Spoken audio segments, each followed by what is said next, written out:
The Labour leader Keir Starmer tries to catch Boris off guard, but the Prime Minister wins by using facts about care homes, yet the mainstream media take Keir Starmer's side.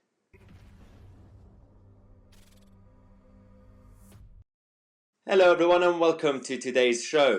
So yesterday was Wednesday. Every Wednesday we have the Prime Minister's questions in Parliament between Keir Starmer and Boris Johnson.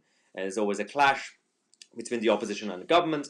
Keir Starmer is an ex-lawyer, and he's, according to the mainstream media, he's forensic. He's good with details. And he had a good moment yesterday during PMQs when he asked Boris Johnson about care homes, the whole situation with the number of people losing their lives and the transmission that's going around. And he thought he was being clever. And he had a great couple of hours in the media. So we're going to talk about that and the reaction we had from the lamestream broadcasters who started kicking off. Let's actually watch the question and the answer that Boris Johnson gave, and then we're going to get into the actual clash, because then both sides started to send letters to each other like, high school kids. So let's watch the video first. Mr. Speaker, in his speech on Sunday, the Prime Minister said that we need to rapidly reverse the awful epidemic in our care homes. But earlier this year, and until the 12th of March, the government's own official advice was, and I'm quoting from it, "It remains very unlikely that people receiving care in a care home will become infected." Yesterday's ONS figures showed that at least 40% of all deaths from COVID-19 were in care homes. Does the Prime Minister accept that the government was too slow to protect people in care homes? Prime Minister. No, Mr. Speaker, it wasn't true that the advice said that, and actually... So it didn't stop here. Boris Johnson said no, and Keir Starmer went into details, and he actually wrote a letter to the Prime Minister exposing him, saying that you lied. The advice was that from the Public Health England side, that there's no transmission in care homes, everything's fine. Now, everyone in the media immediately took Keir Starmer's side. But this is the letter that Sir Keir actually wrote. So he says that, "Dear Prime Minister, in the House of Commons earlier today, I said that until 12th of March, the government's own official advice was that it remains very unlikely that people receiving care in a care home will become infected." And the response you gave was that, "No, Mr. Speaker, it's not true. It wasn't true." And so he found the quote, the official advice from Public Health England that said, this is the advice that he was referring to, published on the 25th of February. It states, "It is therefore very unlikely that anyone receiving care in a care home or the community will become infected." And so he got his gotcha moment, and he owned Boris Johnson. You had people like Piers Morgan taken on Twitter and saying that Boris Johnson just lied to the House. Everybody kicked off. At the time, you would think that's basically what happened.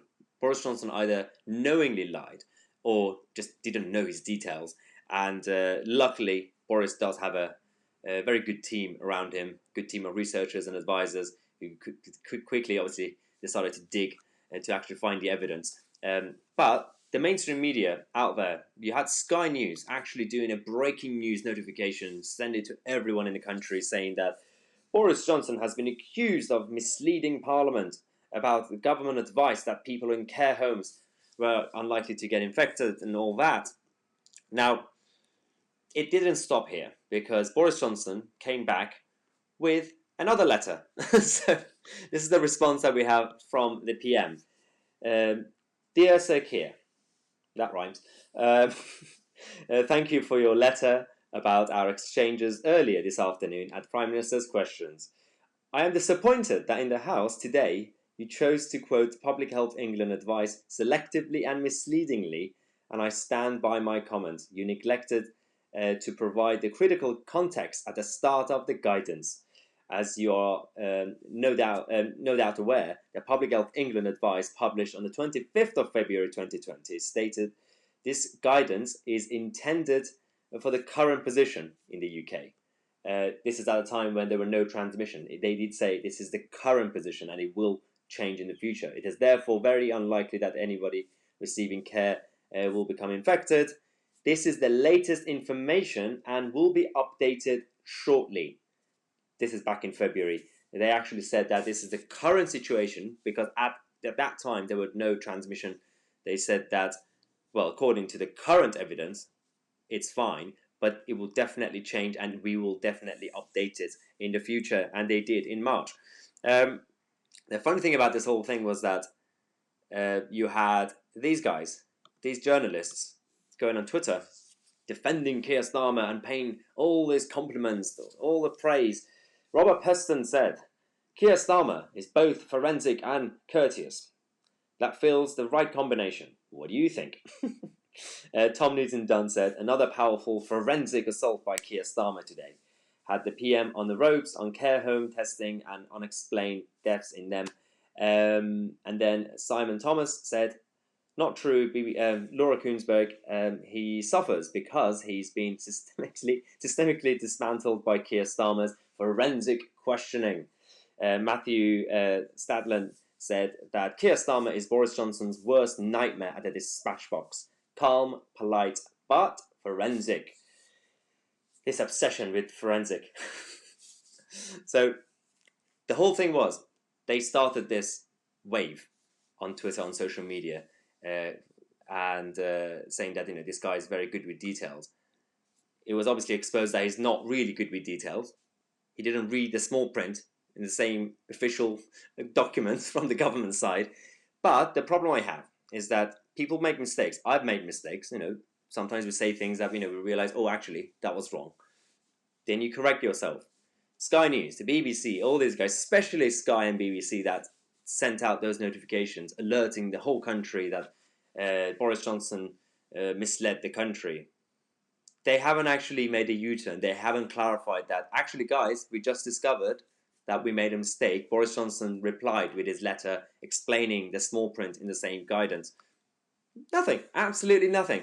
It's shameful. These are the same people who should be scrutinizing real people in a position of power, including the PM, obviously, but they're not really doing their job. Have you heard anything from this guy, Sadiq Khan? And have you heard the mainstream media, including Piers Morgan, questioning him? Piers Morgan on a daily basis is going around and attacking the government ministers, saying, oh, you're hiding from me. Why are you not going after Sadiq Khan or anybody else? So Sadiq Khan has now said that today that the Transport for London, TfL, will run out of cash today and have to cut services unless they get a government grant by the end of the day. All right, so Transport for London, Sadiq Khan as the mayor is in charge of it. And he's been in charge since 2016. He's a terrible manager. He has wasted so much money on his PR team to create all these spins, all these diversity officers, and he hasn't done anything for TfL. He also promised to freeze their train fares. He didn't do that either. And somehow he's running out of money.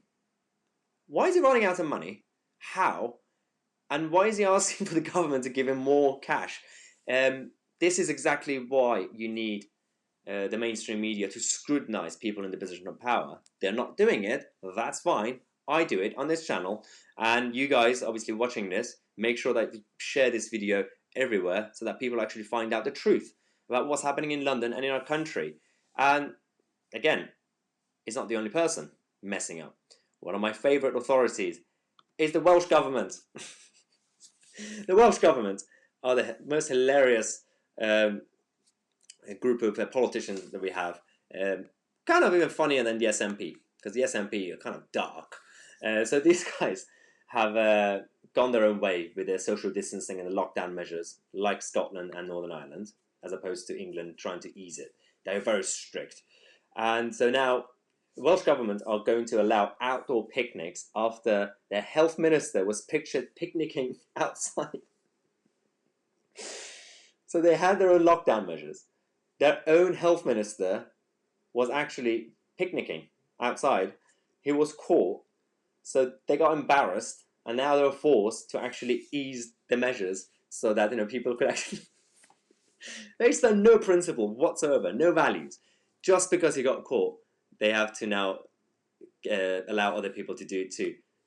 Is this how we should be running governments now? Like, if we get caught, everything has to change. Nothing in the BBC or Sky News. This is thanks to Guido Fawkes exposing this story. If it wasn't for Guido Fawkes, we wouldn't even know about this whole thing. What is happening to this country? How did we end up with these people in charge of our governance? Very embarrassing. But as I mentioned, my job and our job is actually your job, because this channel is not actually me. This channel is you guys, everybody, the whole community, the whole family. So make sure you actually share this video everywhere so that people know the truth about these idiots. And at 8 o'clock today, obviously I usually have my daily vlog, but my daily vlog is now going to be a live stream. So I'll be live from 8 p.m. I know it's Thursday. Everybody claps for our NHS, our beloved NHS. So if you're one of those people who wants to clap, then you could join a minute later. But we're gonna be live from 8 p.m. So make sure to tune in from 8. Don't be late, because it's going to be live. You're going to miss out, obviously. And if you want to become a member and get more in return and support the channel, then you could find a link somewhere around here. There we go. And also you find the join button next to subscribe. I'm Tousi. I'll see you guys at 8 p.m. with our live stream.